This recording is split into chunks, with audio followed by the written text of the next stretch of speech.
Hi everyone, very good morning.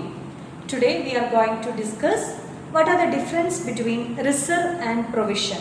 അപ്പോൾ എല്ലാവർക്കും ഒരു ഡൗട്ടുള്ള ഒരു ഏരിയ ആണ് എന്താണ് റിസർവ് എന്താണ് പ്രൊവിഷൻ എന്നുള്ളത്. പ്രൊവിഷൻ എന്ന് പറയുന്നതും നമ്മൾ റിസർവായിട്ട് മാറ്റിവെക്കുന്നതാണ്. ബട്ട് ഈ റിസർവ് എന്ന് പറയുന്ന ടേമിനും പ്രൊവിഷൻ എന്ന് പറയുന്ന ടേമിനും ഡിഫറൻസ് ഉണ്ട്. പല ആൾക്കാരും ഇത് തെറ്റായിട്ട് യൂസ് ചെയ്യാറുണ്ട്. കാരണം പ്രൊവിഷൻ എന്ന് പറയുന്നത് റിസർവ് തന്നെയാണെന്ന് പല ആൾക്കാരും അതിനെപ്പറ്റി പറയുന്നുണ്ട്. But actually there are difference between reserve and provision. Generally നമ്മൾ പറയുമ്പോൾ പ്രൊവിഷൻ തന്നെയല്ലേ റിസർവ് ആയിട്ട് വരുന്നത്, അല്ലെങ്കിൽ പ്രൊവിഷൻ എന്ന് പറയുന്നത് റിസർവ് ആയിട്ട് മാറ്റിവെക്കുന്ന അല്ലേ എന്നൊക്കെ പറയാറുണ്ട്.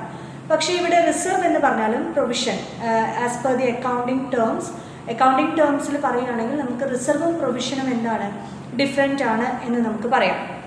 So here reserve that is keep out of the profit of the കമ്പനിയുടെ പ്രോഫിറ്റിൽ നിന്ന് നമ്മൾ മാറ്റിവെക്കുന്ന ഒരു പോർഷനാണ് റിസർവ് എന്ന് പറയുന്നത്. It is not meant for the to meet the liability or loss of the company. ഒരു കമ്പനിയുടെ ലോസ് അല്ലെങ്കിൽ ലയബിലിറ്റി മീറ്റ് ചെയ്യാൻ വേണ്ടിയിട്ട് നമ്മൾ ക്രിയേറ്റ് ചെയ്യുന്നതല്ല റിസർവ് എന്ന് പറഞ്ഞാൽ. റിസർവ് എന്ന് പറയുന്നത് എന്താണ്? കമ്പനിയുടെ പ്രോഫിറ്റിൽ നിന്ന് മാറ്റിവെക്കുന്ന ഒരു പോർഷനെയാണ് നമ്മൾ റിസർവ് എന്ന് പറയുന്നത്. ഇത് ഒരു കമ്പനിയുടെ ലോസ് മീറ്റ് ചെയ്യാനോ അല്ലെങ്കിൽ ഒരു ലയബിലിറ്റി മീറ്റ് ചെയ്യാനോ വേണ്ടിയിട്ടല്ല, അതായത് അങ്ങനെ ഒരു പർപ്പസിന് വേണ്ടിയിട്ടല്ല റിസർവ് കീപ്പ് ചെയ്യുന്നത്. കിട്ടുന്ന പ്രോഫിറ്റിൽ നിന്ന് നമ്മൾ കമ്പനിയുടെ ഫിനാൻഷ്യൽ സ്ട്രെങ്ത് കാണിക്കാൻ വേണ്ടിയിട്ട് മാറ്റിവെക്കുന്ന ഒരു പോർഷൻ. ഓക്കെ, ബട്ട് പ്രൊവിഷൻ എന്ന് പറഞ്ഞു കഴിഞ്ഞാൽ നമ്മൾ ഒരു ലോസ് അല്ലെങ്കിൽ ലയബിലിറ്റി നമുക്കറിയാം. ഒരു കമ്പനിക്ക് ഒരു നോൺ ലോസോ അല്ലെങ്കിൽ നോൺ ലയബിലിറ്റിയോ ഉണ്ടായിരിക്കും. That means four example provision for taxation. Tax എന്ന് പറയുന്ന കമ്പനിയുടെ ലയബിലിറ്റിയാണ്. അപ്പോൾ അത് മീറ്റ് ചെയ്യാൻ വേണ്ടിയിട്ട് കമ്പനി മുൻകൂട്ടി ആ ഒരു ലയബിലിറ്റിക്ക് വേണ്ടി മാറ്റിവെക്കുന്നതാണ് ഈ പ്രൊവിഷൻ എന്ന് പറയുന്നത്. So here provision that helps to meet the liability or expense of the company. ഏതെങ്കിലും ഒരു പെർട്ടിക്കുലർ എക്സ്പെൻസ്, ഡിപ്രീസിയേഷൻ, കമ്പനിക്ക് എല്ലാ വർഷവും ഡിപ്രീസിയേഷൻ ഉണ്ടായിരിക്കും അല്ലേ, ഫിക്സ്ഡ് അസറ്റ് എന്ന് പറയുന്നത്. അപ്പോൾ ഡിപ്രീസിയേഷന് വേണ്ടിയിട്ട് പ്രൊവിഷൻ ഫോർ ഡിപ്രീസിയേഷൻ എന്ന് പറഞ്ഞിട്ട് നമ്മൾ ഡിപ്രീസിയേഷൻ എന്ന് പറയുന്ന ലയബിലിറ്റിക്ക് വേണ്ടി മാറ്റിവെക്കുന്നതാണ്. ടാക്സ് എന്ന് പറയുന്ന ലയബിലിറ്റിക്ക് വേണ്ടി മാറ്റിവെക്കുന്നതാണ് പ്രൊവിഷൻ എന്ന് പറയുന്നത്. ഓക്കെ, ദെൻ ബാഡ് ഡെപ്റ്റ്, കമ്പനിക്ക് വരാൻ ചാൻസ് ഉള്ള കിട്ടാക്കടം അല്ലേ, അത് മീറ്റ് ചെയ്യാൻ വേണ്ടിയിട്ടാണ് കമ്പനി എന്ത് ചെയ്യുന്നത്, ആ ഒരു ലയബിലിറ്റി മീറ്റ് ചെയ്യാൻ വേണ്ടിയിട്ടാണ് പ്രൊവിഷൻ ക്രിയേറ്റ് ചെയ്യുന്നത്. അപ്പോൾ റിസർവും നമ്മുടെ പ്രോഫിറ്റും തമ്മിലുള്ള ഡിഫറൻസ് എന്താണെന്ന് നിങ്ങൾക്ക് കറക്റ്റ് മനസ്സിലാകണം. Reserve that means out of profit, but it is not for the meeting the liability or loss. കമ്പനിയുടെ ലയബിലിറ്റിയോ ലോസോ മീറ്റ് ചെയ്യാൻ വേണ്ടിയിട്ടുള്ളതല്ല, അത് പ്രോഫിറ്റിൻ്റെ ഒരു ഭാഗം മാത്രമാണ്. ഇവിടെ നമുക്ക് റിസർവ് എന്താണ് എന്നുള്ളത് ഡിഫൈൻ ചെയ്യുന്നുണ്ട്. So reserves are amount set aside out of the profit. കമ്പനിയുടെ പ്രോഫിറ്റിൽ നിന്ന് ഒരു ഭാഗം നമ്മൾ മാറ്റിവെക്കുന്നു. And which are not meant to meet any loss. കമ്പനിയുടെ ഏതെങ്കിലും ഒരു സ്പെസിഫിക് ആയിട്ടുള്ള ഒരു ലോസ് മീറ്റ് ചെയ്യാൻ വേണ്ടിയിട്ടല്ല നമ്മൾ റിസർവ് ക്രിയേറ്റ് ചെയ്യുന്നത്. It strengthen the financial position of the company. കമ്പനിയുടെ ഫിനാൻഷ്യൽ പൊസിഷൻ്റെ സ്ട്രെങ്ത് കാണിക്കാൻ വേണ്ടിയിട്ടാണ് നമ്മൾ റിസർവ് മെയിനായിട്ട് മെയിൻറ്റെയിൻ ചെയ്യുന്നത്. And there are certain types of reserve means here capital reserve, revenue reserve, secret reserve. അപ്പോൾ റിസർവ് എന്ന് പറയുന്ന 3 കാറ്റഗറിയാണ്. എന്തൊക്കെ ടൈപ്പ് ഓഫ് റിസർവ് ഉണ്ട്? ക്യാപിറ്റൽ റിസർവ് എന്ന് പറയുന്ന കാറ്റഗറി ഉണ്ട്, റവന്യൂ റിസർവ് എന്ന് പറയുന്ന കാറ്റഗറി ഉണ്ട്, സീക്രട്ട് റിസർവ് എന്ന് പറയുന്ന കാറ്റഗറി ഉണ്ട്. ക്യാപിറ്റൽ റിസർവ് എന്ന് പറഞ്ഞു കഴിഞ്ഞാൽ കമ്പനിയുടെ ഡേ ടു ഡേ ബിസിനസ് ലൈഫിൽ നിന്ന് കിട്ടുന്നതല്ല, അല്ലെങ്കിൽ കമ്പനിയുടെ ബിസിനസ് സർട്ടൻ ട്രാൻസാക്ഷനിൽ നിന്ന് കിട്ടുന്നതല്ല. ഇവിടെ കമ്പനി ഏതെങ്കിലും തരത്തിൽ ഫിക്സ്ഡ് അസറ്റ് സെയിൽ ചെയ്യുമ്പോൾ കിട്ടുന്ന റിസർവിനെയാണ് അല്ലെങ്കിൽ കിട്ടുന്ന പ്രോഫിറ്റിനെയാണ് നമ്മൾ ക്യാപിറ്റൽ റിസർവ് ആയിട്ട് കാണിക്കുന്നത്. Okay, and there is A revenue reserve. Revenue reserve എന്ന് പറഞ്ഞാൽ കമ്പനിയുടെ സെയിൽസ് അല്ലെ, കമ്പനിയുടെ മെയിൻ ആയിട്ടുള്ള ഏർണിങ്സിൽ നിന്ന് ക്രിയേറ്റ് ചെയ്യുന്ന റിസർവ് ആണ് ഈ പറയുന്ന revenue reserve. Day to day ഓപ്പറേഷനിൽ നിന്ന് കമ്പനിക്ക് കിട്ടുന്ന റവന്യൂ ആണ് റവന്യൂ റിസർവ്, അതിൽ നിന്ന് മാറ്റിവെക്കുന്ന പോർഷൻ. ഓക്കെ, ഇതിലൊന്നും പെടാത്തതാണ് സീക്രട്ട് റിസർവ്. അതായത് നമ്മൾ ബാലൻസ് ഷീറ്റിൽ പോലും ഡിസ്ക്ലോസ് ചെയ്യാതെ മാറ്റിവെച്ചിട്ടുള്ള സീക്രട്ട് ആയിട്ടുള്ള ആ പേര് പോലെ തന്നെ വെരി സീക്രട്ട് ആയിട്ടുള്ള ഒരു റിസർവ് ആണ്. കമ്പനിയുടെ മറ്റ് ആൾക്കാർക്കൊന്നും അതിനെപ്പറ്റി അറിയില്ല, അതായത് ബോർഡ് ഓഫ് ഡയറക്ടേഴ്സിന് മാത്രം അറിയുന്ന ഒരു കാര്യം. അങ്ങനെ സീക്രട്ട് ആയിട്ട് വെച്ചിട്ടുള്ള റിസർവിനെയാണ് നമ്മൾ സീക്രട്ട് റിസർവ്. ജനറലി ഇത് നമ്മൾ ബാലൻസ് ഷീറ്റിൽ കാണിക്കാറില്ല. Okay, so what are the types of reserves here? Capital reserve. Capital reserve means which is created from the capital profit. കമ്പനിയുടെ ക്യാപിറ്റൽ പ്രോഫിറ്റിൽ നിന്ന്, ക്യാപിറ്റൽ പ്രോഫിറ്റ് എന്നുള്ളത് ഞാൻ പറഞ്ഞു, ഏതെങ്കിലും ഒരു ഫിക്സഡ് അസറ്റ് സെയിൽ ചെയ്യുമ്പോഴോ അല്ലെങ്കിൽ ഫിക്സഡ് ലോങ് ടേം അസറ്റുകൾ സെയിൽ ചെയ്യുമ്പോൾ കിട്ടുന്ന പ്രോഫിറ്റിനെയാണ് നമ്മൾ ക്യാപിറ്റൽ പ്രോഫിറ്റ് എന്ന് പറയുന്നത്. So reserve, capital reserve which is created out of capital profit. Okay, capital പ്രോഫിറ്റിൽ നിന്ന് വരുന്നതാണ് ക്യാപിറ്റൽ റിസർവ് എന്ന് പറയുന്നത്. So it is not earned from normal business operation. കമ്പനിയുടെ ഡേ ടു ഡേ ഓപ്പറേഷനിൽ നിന്ന് കിട്ടുന്നതല്ല ഈ ക്യാപിറ്റൽ പ്രോഫിറ്റ് എന്ന് പറയുന്നത്. Okay, and the second one revenue reserve. Revenue reserve എന്ന് പറഞ്ഞു കഴിഞ്ഞാൽ കമ്പനിയുടെ നോർമൽ ബിസിനസ് ആക്ടിവിറ്റിയിൽ നിന്ന് കിട്ടുന്ന പ്രോഫിറ്റ് ആണ് റവന്യൂ പ്രോഫിറ്റ് എന്ന് പറയുന്നത്. So revenue reserve that is from revenue profit. Revenue പ്രോഫിറ്റിൽ നിന്നാണ് നമ്മൾ എന്ത് ക്രിയേറ്റ് ചെയ്യുന്നത്? റവന്യൂ റിസർവ് ക്രിയേറ്റ് ചെയ്യുന്നത്. So it is created out of revenue profit. കമ്പനിയുടെ റവന്യൂ പ്രോഫിറ്റ് എത്രയാണോ ആ പ്രോഫിറ്റിൽ നിന്നാണ് റവന്യൂ റിസർവ് ക്രിയേറ്റ് ചെയ്യുന്നത്. Generally it is earned from the normal business operation. കമ്പനിയുടെ ഓപ്പറേഷനിൽ നിന്ന് കിട്ടുന്ന പ്രോഫിറ്റ് ഉണ്ട്. സാധാരണ നമുക്ക് കിട്ടുന്ന നെറ്റ് പ്രോഫിറ്റ് ഉണ്ടല്ലോ, ആ നെറ്റ് പ്രോഫിറ്റിനെയാണ് നമ്മളിവിടെ റവന്യൂ പ്രോഫിറ്റ് എന്ന് പറയുന്നത്. Okay, generally revenue reserve that are two types, general reserve and specific reserve.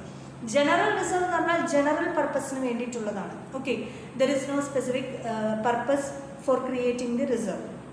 അപ്പോൾ ഇവിടെ ഒരു സ്പെസിഫിക് ആയിട്ടുള്ളൊരു റീസൺ അല്ലെങ്കിൽ സ്പെസിഫിക് ആയിട്ടുള്ളൊരു ഏരിയ ഇവിടെ പറയുന്നില്ല. General reserve that is for the general purpose. Okay, and specific reserve that is created for the specific അല്ലെ specific ആയിട്ടുള്ള ഒരു പർപ്പസിന് വേണ്ടി ക്രിയേറ്റ് ചെയ്യുന്നതാണ് specific reserve. For example debenture redemption reserve നമ്മൾ നേരത്തെ പഠിച്ചിരുന്നു. DRR, ഡിബഞ്ചർ റിഡംഷൻ റിസർവ് എന്ന് പറഞ്ഞാൽ ഡിബഞ്ചർ ഹോൾഡേഴ്സിന് തിരിച്ചു കൊടുക്കാൻ വേണ്ടിയിട്ട് നമ്മൾ മാറ്റിവെക്കുന്ന എമൗണ്ട് ആണ്, റിസർവായിട്ട് മാറ്റിവെക്കുന്നതാണ്. അപ്പോൾ അവിടെ ഒരു പർപ്പസ് ഉണ്ട് അല്ലേ? ഡിബഞ്ചർ റിഡംഷൻ റിസർവ് എന്നാണ്, റിഡീം ചെയ്യാൻ വേണ്ടിയിട്ട് ക്രിയേറ്റ് ചെയ്യുന്ന റിസർവാണ്. അതാണ് സ്പെസിഫിക് റിസർവ് എന്ന് പറഞ്ഞു കഴിഞ്ഞു. Okay, and another one secret reserve. Secret ആയിട്ട് വെക്കുന്ന റിസർവ് തന്നെയാണ്. It is not disclosed by the balance sheet. Balance ഷീറ്റിൽ കാണിക്കാത്ത ടൈപ്പ് ഓഫ് റിസർവ് ആണ് ഇത് സീക്രട്ട് റിസർവ് എന്ന് പറഞ്ഞത്. Okay, and another one what is the meaning of provision. Provision എന്ന് പറയുന്നത് എന്താണ്? റിസർവിന് ഓപ്പോസിറ്റ് ആയിട്ടാണ് വരുന്നത്. That means it is created for anticipated loss or non liability. കമ്പനിയുടെ ഏതെങ്കിലും ലോസ് മീറ്റ് ചെയ്യാൻ വേണ്ടിയിട്ടോ അല്ലെങ്കിൽ കമ്പനിയുടെ ഏതെങ്കിലും ഒരു നോൺ ലയബിലിറ്റി, ടാക്സ് കൊടുക്കണം എന്നുള്ളത് കമ്പനിക്ക് അറിയാം, it is known liability. Depreciation meet ചെയ്യണം, അതും കമ്പനിക്ക് അറിയുന്ന ഒരു ലയബിലിറ്റിയാണ്, ദാറ്റ് ഈസ് നോൺ ലയബിലിറ്റി. അപ്പോൾ കമ്പനിയുടെ ആൻറ്റിസിപ്പേറ്റഡ് ലോസ് അല്ലെങ്കിൽ നോൺ ലയബിലിറ്റി മീറ്റ് ചെയ്യാനായിട്ട് മാറ്റിവെക്കുന്നതിനെയാണ് നമ്മൾ പ്രൊവിഷൻ എന്ന് പറയുന്നത്. For example provision for depreciation, provision for taxation, provision for bad and doubtful debts. ഇത് റിസർവ് ആൻഡ് പ്രൊവിഷനെ പറ്റി നമ്മൾ ഡീറ്റെയിൽ ആയിട്ട് പഠിച്ചു. ഇനി ഈ 5th മൊഡ്യൂളിൻ്റെ ലാസ്റ്റ് ഏരിയയിലേക്ക് നമ്മൾ കിടക്കുകയാണ്. അതായത് നമ്മൾ statement of changes in equity എന്ന് പറയുന്നൊരു പോർഷൻ ലാസ്റ്റ് ഏരിയ ആണ് നമ്മൾ എടുക്കാൻ പോകുന്നത്.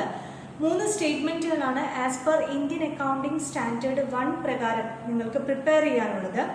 നിങ്ങളുടെ സിലബസ് പ്രകാരം നിങ്ങൾക്ക് പ്രിപ്പയർ ചെയ്യാനുള്ളത് 3 സ്റ്റേറ്റ്മെൻറ്റുകളാണ്. ഒന്ന് statement of profit and loss, second one statement of financial position, and third one statement of changes in equity. അപ്പോൾ നമ്മൾ 2 സ്റ്റേറ്റ്മെൻറ്റ് എന്താണ് എന്നുള്ളത് പരിചയപ്പെട്ടു, അതിൻ്റെ പ്രോബ്ലംസ് നമ്മൾ ചെയ്തു വിത്ത് അഡ്ജസ്റ്റ്മെൻറ്റ്. ഓക്കെ, ഇനി നമ്മൾ ലാസ്റ്റ് ഏരിയയിലേക്ക് കിടക്കുകയാണ്. ഈ ചാപ്റ്ററിൻ്റെ ഏറ്റവും ലാസ്റ്റ് ഏരിയ ആണിത്, statement of changes in equity. ആ പേരിൽ തന്നെ നിങ്ങൾക്ക് ക്ലിയർ ആയിട്ടുണ്ടാവും, ഇക്വിറ്റിയിൽ വരുന്ന ചേഞ്ചസ്, വേരിയേഷൻ, ഇത് കാണിക്കുന്നതിനെയാണ് നമ്മൾ statement of changes in equity എന്ന് പറയുന്നത്. It is a part of balance sheet. Balance ഷീറ്റിൻ്റെ ഭാഗമായിട്ട് നമ്മൾ പ്രിപ്പയർ ചെയ്യുന്ന ഒന്നാണ് ഏത്? Statement of changes in equity, അതല്ലെങ്കിൽ SOCE എന്ന് നമ്മൾ ഷോർട്ടാക്കി പറയും. Statement of changes in equity it shows the increase or decrease in the net asset or net wealth of the organisation. ഒരു കമ്പനിയുടെ നെറ്റ് അസറ്റ് അതിലുണ്ടാകുന്ന ഇൻക്രീസ് ആണോ ഡിക്രീസ് ആണോ? നെറ്റ് അസറ്റ് എന്ന് പറയുന്നത് ക്യാപിറ്റലും അതിൽ വരുന്ന റിസർവുകളുമാണ് നമ്മളിവിടെ മെയിനായിട്ട് കാണിക്കുന്നത്. സോ ക്യാപിറ്റലും റിസർവിലും എത്രത്തോളം ഇൻക്രീസ് വന്നിട്ടുണ്ട്, എത്രത്തോളം ഡിക്രീസ് വന്നിട്ടുണ്ട്, എന്താണ് കമ്പനിയുടെ ചേഞ്ചസ് എന്താണ് എന്നുള്ളത്. സോ വേരിയേഷൻ ആണ് ഇവിടെ നമ്മൾ കാണിക്കുന്നത്.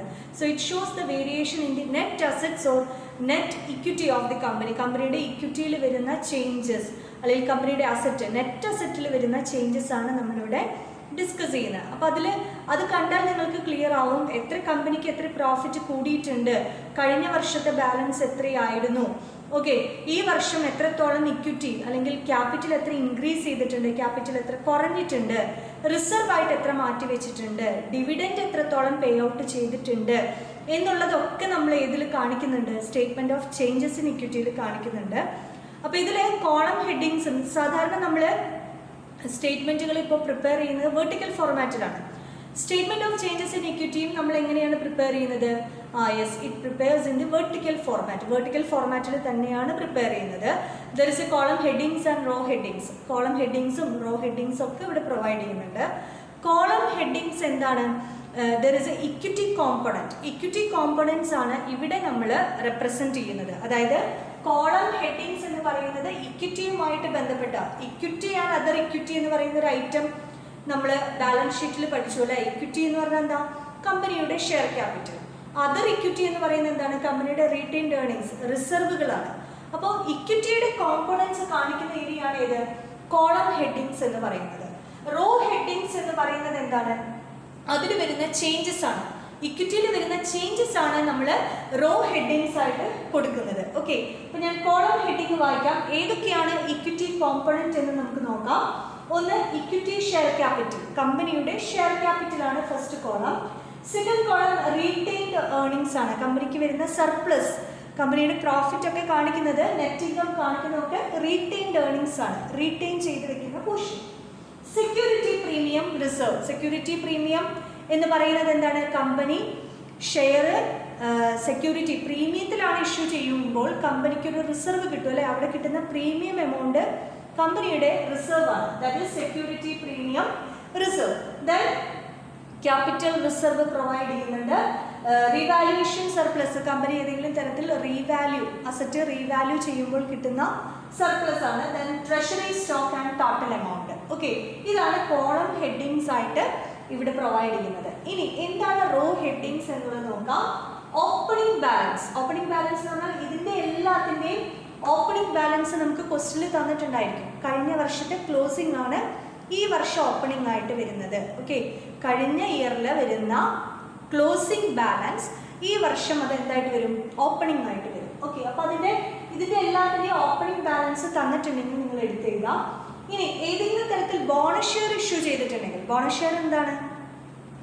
കമ്പനി ഡിവിഡൻറ്റ് കൊടുക്കുമ്പോൾ ക്യാഷിന് പകരം ഷെയർ ആയിട്ട് കൊടുക്കുകയാണെങ്കിൽ അതിനാണ് നമ്മൾ ബോണസ് ഷെയർ എന്ന് പറയുക അല്ലേ.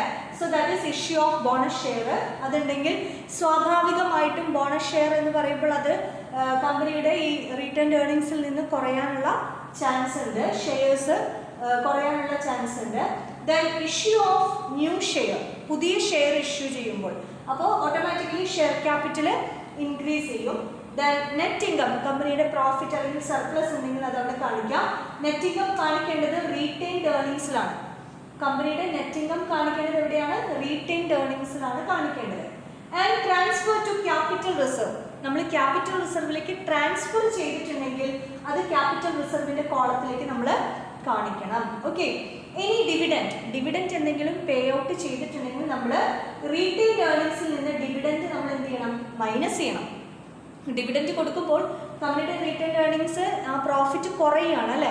അപ്പോൾ പ്രോഫിറ്റ് കുറയുമ്പോൾ അത് എന്ത് ചെയ്യണം? ഡിവിഡൻറ്റ് അത് മൈനസ് ചെയ്ത് കാണിക്കണം. ഓക്കെ, ദെൻ ഷെയർ ബൈബാക്ക്, ഏതെങ്കിലും ഷെയർസ് കമ്പനി ബൈബാക്ക് ചെയ്തിട്ടുണ്ടെങ്കിൽ ഷെയർ ഹോൾഡേഴ്സിന്റെ കയ്യിൽ നിന്ന് തിരിച്ചു വാങ്ങുന്നതിനെയാണ് ബൈബാക്ക് എന്ന് പറയുന്നത്. അപ്പോൾ അത് നമ്മൾ കാണിക്കണം. ആൻഡ് റിവേഴ്സൽ ഓഫ് റിവാലുവേഷൻ എന്തെങ്കിലും അഡ്ജസ്റ്റ്മെന്റ് ഉണ്ടെങ്കിൽ ഇവിടെ കാണിക്കാം. ആൻഡ് ഇത് നമ്മൾ മൊത്തം കൂട്ടിക്കഴിഞ്ഞാൽ കിട്ടുന്നതാണ് ക്ലോസിംഗ് ബാലൻസ്. ഓരോന്നിൻ്റെയും ടോട്ടലിനെയാണ് ക്ലോസിംഗ് ബാലൻസ്. കോളവും നമ്മൾ ടോട്ടൽ ചെയ്യണം, റോയും നമ്മൾ ടോട്ടൽ ചെയ്യണം, ഇവിടെയും നമ്മൾ ടോട്ടൽ ചെയ്യണം. ഓക്കെ, ടോട്ടൽ ചെയ്തിട്ട് ഇതിൻ്റെ വരുന്ന ഈ ടോട്ടൽ എമൗണ്ടും ഇവിടെ കിട്ടുന്ന ടോട്ടൽ എമൗണ്ടും ഈക്വൽ ആയിരിക്കും. ഇത് മൊത്തം നമ്മൾ കൂട്ടിയാൽ കിട്ടുന്നതും റോയുടെയും ടോട്ടലും തമ്മിൽ കൂട്ടിയാൽ ഇവിടെ കിട്ടുന്ന ഫിഗർ എന്തായിരിക്കും? ഈക്വൽ ആയിരിക്കും. അപ്പോൾ നിങ്ങളുടെ ആൻസർ ശരിയാണോ എന്ന് അറിയണമെങ്കിൽ ഒരു കാര്യം എന്താണ്, ഇവിടെയുള്ള ടോട്ടൽ, ഇതിൻ്റെ ടോട്ടലും ഈ വരുന്ന ക്ലോസിംഗ് ബാലൻസിൻ്റെ ടോട്ടലും ഈക്വൽ ആണോ എന്നുള്ളത് നോക്കിയാൽ മതി. അപ്പോൾ ഇങ്ങനെയാണ് നമ്മൾ statement of changes in equity prepare ചെയ്യുന്നത്. അപ്പോൾ ഒരു ക്വസ്റ്റ്യൻ ചെയ്ത് കഴിഞ്ഞാൽ നിങ്ങൾക്കത് ക്ലിയർ ആവും. ഞാൻ ക്വസ്റ്റ്യൻ വായിക്കാം. From the following information prepare A statement of changes in equity SOCE for the period ending 31st March 2020. അപ്പോൾ നമുക്ക് തന്നിരിക്കുന്ന ഇൻഫോർമേഷനിൽ നിന്ന് statement of changes in equity prepare ചെയ്യാനാണ് പറയുന്നത്. ഐറ്റംസ് വായിക്കാം. Equity share capital as on 1st April 2019 40 lakh. Security premium as on 1st April 2019 10 lakh. Surplus as on 1st April 2019 12,60,000. General Reserve as on 1st April 2019 26,75,000. Revaluation Reserve as on 1st April 2019 1,20,000. Equity share capital issued during 2019-20 30 lakh. Security premium on new issue 7,50,000. Comprehensive income during 2019-20 26,56,000. Transfer to General Reserve 14,20,000. Dividend proposed during the year 7 lakh. അപ്പോൾ ഇത്രയും items ആണ് തന്നിട്ടുള്ളത്. ഇതിൽ ആദ്യം നമുക്ക് 1st April 2019 എന്ന് പറഞ്ഞിട്ടുള്ളതൊക്കെ എന്താണ്, opening ബാലൻസുകളാണ് അല്ലേ. ഇക്വിറ്റി ഷെയർ ക്യാപിറ്റൽ തന്നിട്ടുണ്ട്, സെക്യൂരിറ്റി പ്രീമിയം തന്നിട്ടുണ്ട്, സർപ്ലസ്, ഇതെല്ലാം ഓപ്പണിംഗ് ബാലൻസ്. സർപ്ലസ് എന്ന് പറയുന്നത് ഞാൻ പറഞ്ഞു ഇൻകമാണ്, നെറ്റ് ഇൻകമാണ്. അപ്പോൾ അത് റീറ്റെയിൻഡ് ഏർണിങ്സിൽ വരുന്നതാണ്. General reserve opening balance. അപ്പോൾ ഇവിടെ ഒരു ഐറ്റം ക്യാപിറ്റൽ റിസർവ് അല്ല തന്നിട്ടുള്ളത്, ജനറൽ റിസർവ് ആണ്. അപ്പോൾ നിങ്ങൾ കോളം ഹെഡിങ് ക്യാപിറ്റൽ റിസർവിന് പകരം എന്താക്കണം, ജനറൽ റിസർവ് എന്ന് ഹെഡിങ് കൊടുക്കണം. ദെൻ റിവാലുവേഷൻ റിസർവിൻ്റെ ഓപ്പണിംഗ് തന്നിട്ടുണ്ട്. അടുത്തത് എന്താണ് പറയുന്നത്, കമ്പനി പുതുതായിട്ട് ഇക്വിറ്റി ഷെയർ ക്യാപിറ്റൽ ഇഷ്യൂ ചെയ്യുന്നുണ്ട് അല്ലേ. Equity share capital issued during the year എന്ന് പറയുന്നുണ്ട്. 30 ലക്ഷമാണ് അഡീഷണൽ ആയിട്ട് കമ്പനി ഇഷ്യൂ ചെയ്യുന്നത്. സെക്യൂരിറ്റി പ്രീമിയമാണ് ഇനി അടുത്തത് തന്നിട്ടുള്ളത്. Security premium on new issue, നമ്മളിപ്പോൾ പറഞ്ഞു 30 ലക്ഷത്തിൻ്റെ ഇഷ്യൂ ചെയ്തു എന്നല്ലേ, അതിൽ നിന്ന് കിട്ടിയ സെക്യൂരിറ്റി പ്രീമിയമാണ് 7,50,000. കോംപ്രിഹെൻസീവ് ഇൻകം ഡ്യൂറിങ് 2019-20, അത് കമ്പനിയുടെ ഇൻകമാണ്. കോംപ്രിഹെൻസീവ് ഇൻകം എന്ന് പറയുന്ന കമ്പനിയുടെ നെറ്റ് ഇൻകമാണ് തന്നിട്ടുള്ളത് 26,56,000. ജനറൽ റിസർവിലേക്ക് ട്രാൻസ്ഫർ ചെയ്യുന്നുണ്ട് 14,20,000. Then company dividend, proposed dividend തരുന്നുണ്ട് 7 lakh. അപ്പോൾ ഡിവിഡൻഡ് എന്ന് പറയുമ്പോൾ കമ്പനിയുടെ പ്രോഫിറ്റ് കുറയുന്നതാണ് അല്ലേ. അപ്പോൾ കമ്പനിയുടെ റീറ്റെയിൻഡ് ഏർണിങ്സ് കുറയും. അതുകൂടാതെ ഡിവിഡൻറ്റിന് മുകളിൽ നമ്മൾ CDT കാൽക്കുലേറ്റ് ചെയ്യാറുണ്ട്. അപ്പോൾ അതും ഇവിടെ കുറയുന്നതായിട്ട് കാണിക്കണം. CDT എന്ന് പറഞ്ഞാൽ നമ്മൾ പേ ചെയ്യുന്നതാണ്. അപ്പോൾ അതും പ്രോഫിറ്റിൽ നിന്ന് കുറയുന്നതായിട്ട് നമ്മൾ കാണിക്കണം. അപ്പോൾ എങ്ങനെയാണ് നമ്മൾ ചെയ്യുക എന്നുള്ളത് നമുക്കിപ്പോൾ നോക്കാം. എങ്ങനെയാണ് statement of changes in equity prepare ചെയ്യുന്നത് എന്നുള്ളത് ഈ ക്വസ്റ്റ്യനിൽ നിന്ന് നിങ്ങൾക്ക് ക്ലിയർ ആവും. So preparation of statement of changes in ഇക്വിറ്റിയിൽ നമ്മൾ ആദ്യം കമ്പനിയുടെ ഇക്വിറ്റി ഷെയർ ക്യാപിറ്റൽ, എല്ലാത്തിൻ്റെയും ഓപ്പണിംഗ് ബാലൻസ് തന്നിട്ടുണ്ടെങ്കിൽ നമ്മൾ എല്ലാത്തിൻ്റെയും ഓപ്പണിംഗ് ബാലൻസ് എടുത്തെഴുതുക. അപ്പോൾ നമുക്ക് ക്വസ്റ്റ്യനിൽ തന്നിട്ടുണ്ട് ഇക്വിറ്റി ഷെയർ ക്യാപിറ്റലിൻ്റെ ഓപ്പണിംഗ് ബാലൻസ് എത്രയാണ് തന്നിട്ടുള്ളത്, 40 lakh ആണ്. അപ്പോൾ നിങ്ങൾ ഇക്വിറ്റി ഷെയർ ക്യാപിറ്റലിന് താഴെ ഓപ്പണിംഗ് ബാലൻസിന് നേരെ 40 lakh എന്നുള്ളത് എടുത്തെഴുതുക. 40 lakh. Okay. And next one security premium ആണ് തന്നിട്ടുള്ളത് അല്ലേ. അപ്പോൾ സെക്യൂരിറ്റി പ്രീമിയത്തിൻ്റെ ഓപ്പണിംഗ് ബാലൻസ് എത്രയാണ്, 10 lakh. അപ്പോൾ സെക്യൂരിറ്റി പ്രീമിയത്തിൻ്റെ താഴെ നിങ്ങൾ ഓപ്പണിംഗ് ബാലൻസ് 10 lakh എന്നുള്ളത് എടുത്തെഴുതുക. So here 10 lakh. നെക്സ്റ്റ് അടുത്ത ഐറ്റം സർപ്ലസ് ആണ്. സർപ്ലസിൻ്റെ ഓപ്പണിംഗ് ബാലൻസ്, സർപ്ലസ് എന്ന് പറയുന്നത് കമ്പനിയുടെ നെറ്റ് ഇൻകത്തിലെ തന്നെയാണ് തന്നിട്ടുള്ളത്. അത് നമ്മൾ എവിടെ കാണിക്കേണ്ടത്, റീറ്റെയിൻഡ് ഏർണിങ്സിലാണ് കാണിക്കേണ്ടത്. സർപ്ലസ് എന്ന് പറഞ്ഞ ഓപ്പണിംഗ് ബാലൻസ് തന്നിട്ടുണ്ടെങ്കിൽ അത് റീറ്റെയിൻഡ് ഏർണിങ്സിലാണ് കാണിക്കേണ്ടത്. എമൗണ്ട് എത്രയാണ്, 12,60,000 ആണ്. അത് നമ്മൾ എടുത്തെഴുതുക 12,60,000. Okay. And next one general reserve ആണ് തന്നിട്ടുള്ളത്. അപ്പോൾ നമുക്ക് ക്വസ്റ്റ്യനിൽ തന്ന റിസർവ് ഏതാണോ അതാണ് ഇവിടെ കാണിക്കേണ്ടത്. ക്യാപിറ്റൽ റിസർവ് നമുക്ക് തന്നിട്ടില്ല. അപ്പോൾ നമുക്കത് മാറ്റിയിട്ട് എന്ത് എഴുതാം, ജനറൽ റിസർവ് എന്ന് കാണിക്കാം. Okay. General reserve, general reserve, general reserve നമുക്ക് എത്രയാണ് തന്നിട്ടുള്ളത്, ഇവിടെ ക്വസ്റ്റ്യൻ തന്നിട്ടുള്ളത് 26,75,000 ആണ്. അത് നമുക്ക് എടുത്ത് എഴുതാം 26,75,000. ഓക്കെ, നെക്സ്റ്റ് ഇനി അടുത്തൊരു ഓപ്പണിംഗ് ബാലൻസ് തന്നിട്ടുള്ളത് റീവാലുവേഷൻ റിസർവ് ആണ്. റീവാലുവേഷൻ റിസർവ് നമുക്ക് എത്രയാണ്? 1,20,000 ആണ്. അത് നമ്മൾ എടുത്ത് എഴുതാം 1,20,000. ഓക്കെ, ട്രഷറി സ്റ്റോക്ക് തന്നിട്ടില്ല. Okay, next item issue of bonus share. Bonus ഷെയറിനെ പറ്റി നമുക്ക് ക്വസ്റ്റ്യനിലൊന്നും പറയാത്തത് കൊണ്ട് അവിടെ നമുക്ക് ഒന്നും ചെയ്യേണ്ടതില്ല, ആ ഒരു കോളത്തിന്റെ ആവശ്യവുമില്ല. Okay, and another one issue of new share. പുതിയ ഷെയർ ഇഷ്യൂ ചെയ്യുന്നതായിട്ട് പറയുന്നുണ്ട് അല്ലെ, പറയുന്നുണ്ട്. എത്രയാണ് പറയുന്നത്?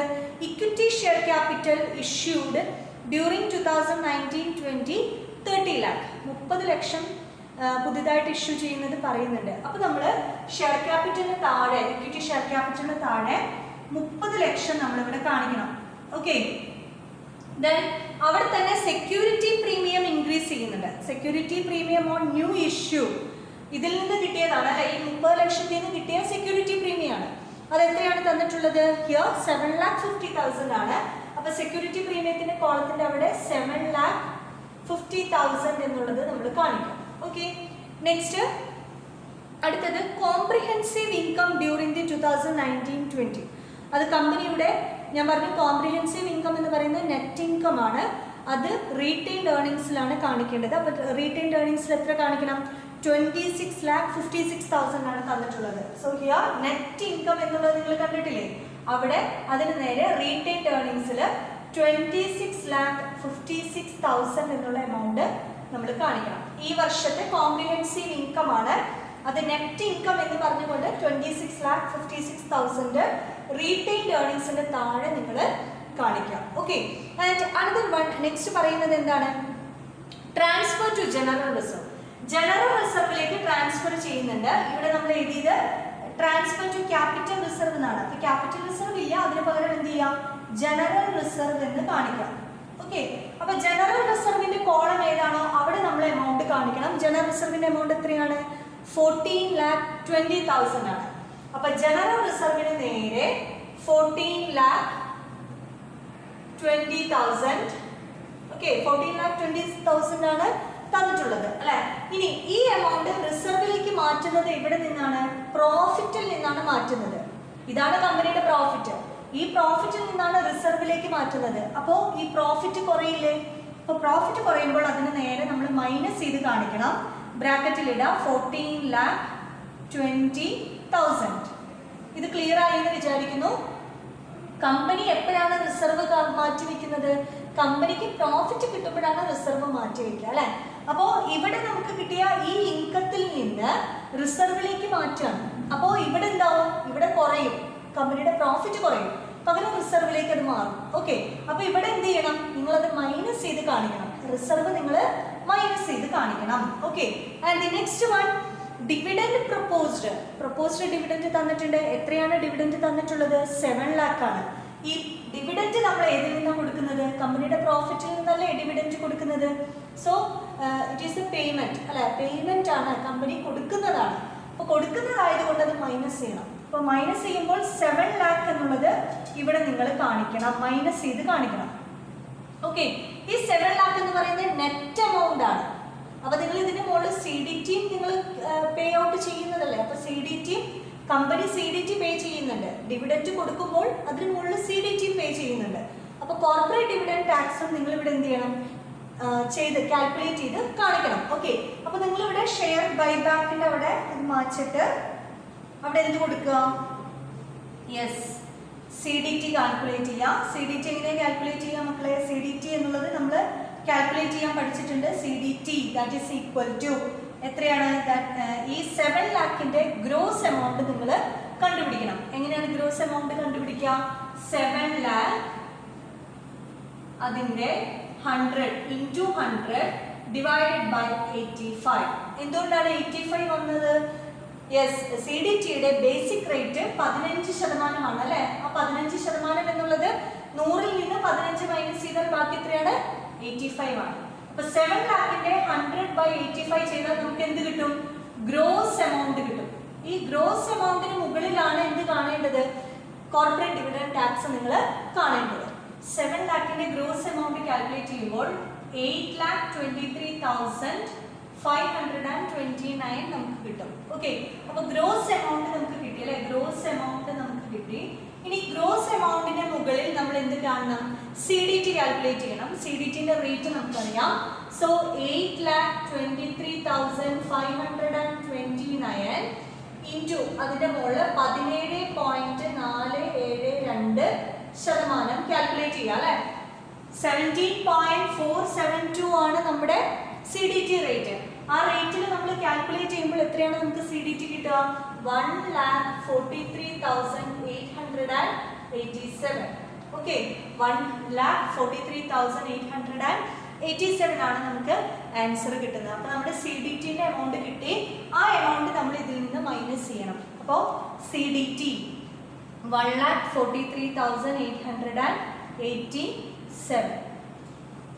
ഇനി നമുക്ക് റോ വൈസ് എല്ലാം ടോട്ടൽ ചെയ്ത് നോക്കാം. ഫസ്റ്റ് റോ ഓപ്പണിംഗ് ബാലൻസിന്റെ റോ നിങ്ങൾ ടോട്ടൽ ചെയ്യുമ്പോൾ 90,55,000 നിങ്ങൾക്ക് ആൻസർ കിട്ടും. ഓപ്പണിംഗ് ബാലൻസിന്റെ റോ ആഡ് ചെയ്യുമ്പോൾ 90,55,000 കിട്ടും. ദെൻ അടുത്തത് ബോണസ് ഷെയറിന്റെ റോയിൽ ഇല്ല. ഇഷ്യൂ ഓഫ് ന്യൂ ഷെയർ എന്ന് പറയുന്ന കോളത്തിൽ നമ്മൾ ആഡ് ചെയ്യുമ്പോൾ നമുക്ക് എന്താ വരിക? 30 lakhും 7,50,000. ഈ റോ നിങ്ങൾ ആഡ് ചെയ്യുമ്പോൾ 37,50,000 ആണ് നിങ്ങൾക്ക് ആൻസർ വരുന്നത്. Okay, and the next one net income വരുന്നുണ്ട് അല്ലേ? നെറ്റ് ഇൻകത്തിന്റെ കോളത്തിൽ നോക്കൂ, 26,56,000 ആണ്. അപ്പോൾ അത് നമ്മൾ ടോട്ടലിലേക്ക് എടുത്തെഴുതി 26,56,000. Okay, then transfer to general reserve എന്ന് പറയുന്നതിൽ ഇവിടെ നമ്മൾ മൈനസ് ചെയ്തു, ഇവിടെ നിങ്ങൾ ആഡ് ചെയ്തു. അപ്പോൾ എന്തായി? ഇവിടെ നെഗറ്റീവ് ഇവിടെ പോസിറ്റീവ് വന്നാൽ 0 ആയി. അപ്പോൾ 0 എന്ന് എടുത്ത് എഴുതി. ആൻഡ് ഡിവിഡൻഡ് മൈനസ് ചെയ്യാണ് 7 lakh. അപ്പോൾ ആ എമൗണ്ട് അങ്ങനെ തന്നെ ടോട്ടലിലേക്ക് നെഗറ്റീവ് ആണ് അല്ലേ? മൈനസ് ചെയ്യാനുള്ളതാണ് 7 lakh. അത് മൈനസ് ചെയ്യാം. ദെൻ CDTയും നമ്മൾ കാണിക്കുന്നുണ്ട്. CDT എത്രയാണ്? 1,43,887. ഈ എമൗണ്ട് മൈനസ് ചെയ്യാനുള്ള എമൗണ്ട് ആണ്. അപ്പോൾ ആ എമൗണ്ട് നമ്മൾ ടോട്ടലിലേക്ക് എടുത്തേക്കാം. ഇനി നിങ്ങൾ റോ വൈസ് ടോട്ടൽ ചെയ്ത് നോക്കാം. ദെൻ ഇനി നമുക്ക് കോളം ടോട്ടൽ ചെയ്യാം. അപ്പോൾ കോളം ടോട്ടൽ ചെയ്ത് ഇതിന്റെ ടോട്ടലും റോയുടെ ടോട്ടൽ എമൗണ്ടും തമ്മിൽ കിട്ടുമ്പോൾ ഇവിടെ കിട്ടുന്ന ഫിഗർ എന്തായിരിക്കും? ഈക്വൽ ആയിരിക്കും. ഓക്കെ, അപ്പോൾ നമുക്ക് കോളം വൈസ് ഒന്ന് ടോട്ടൽ ചെയ്ത് നോക്കാം. ഓരോ കോളവും ടോട്ടൽ ചെയ്യാം. ഫസ്റ്റ് ഇക്വിറ്റി ഷെയർ ക്യാപിറ്റലിലെ കോളം ടോട്ടൽ ചെയ്യുമ്പോൾ 40 lakh പ്ലസ് 30 lakh 70 lakh ആണ് നമുക്ക് ഇവിടെ കിട്ടുന്നത്. ദെൻ അനദർ റീറ്റെയിൻഡ് ഏർണിംഗ്സിന്റെ കോളം ടോട്ടൽ ചെയ്യുക. 12,60,000 പ്ലസ് 26,56,000 ലെസ് ഇത് മൈനസ് ചെയ്യേണ്ട ഫിഗേഴ്സ് ആണ്. 14,20,000 മൈനസ് 7 lakh മൈനസ് 1,43,887. ഇത് ചെയ്യുമ്പോൾ നമുക്ക് 16,52,113 നമുക്ക് ആൻസർ കിട്ടും. ഓക്കെ, ദെൻ നമുക്ക് സെക്യൂരിറ്റി പ്രീമിയത്തിന്റെ കോളം ടോട്ടൽ ചെയ്യാം. 10 lakh പ്ലസ് 7,50,000 17,50,000 കിട്ടി. ജനറൽ റിസർവിന്റെ കോളം 26,75,000 കൂടെ 14,20,000 ടോട്ടൽ ചെയ്യാം. അപ്പോൾ 40,95,000 നിങ്ങൾക്ക് ആൻസർ കിട്ടും. റീവാലുവേഷൻ സർപ്ലസിന്റെ കോളം 1,20,000, വേറെ ഫിഗർ ഒന്നുമില്ല. Then treasury stock 0. Then total നിങ്ങൾ ചെയ്യുമ്പോൾ ടോട്ടൽ ഇവിടെ കോളത്തിന്റെ ടോട്ടലും നിങ്ങൾ ചെയ്യുമ്പോൾ കോളത്തിന്റെ ടോട്ടലും ടോട്ടൽ ചെയ്യുമ്പോൾ 1,46,17,113 കിട്ടും. ഓക്കെ, ടോട്ടൽ ചെയ്താൽ നിങ്ങൾക്ക് കിട്ടുന്ന അപ്പോൾ ഈ ഒരു ഫിഗർ നോക്കിയാൽ നിങ്ങൾക്ക് ക്ലിയർ ആയിരിക്കും.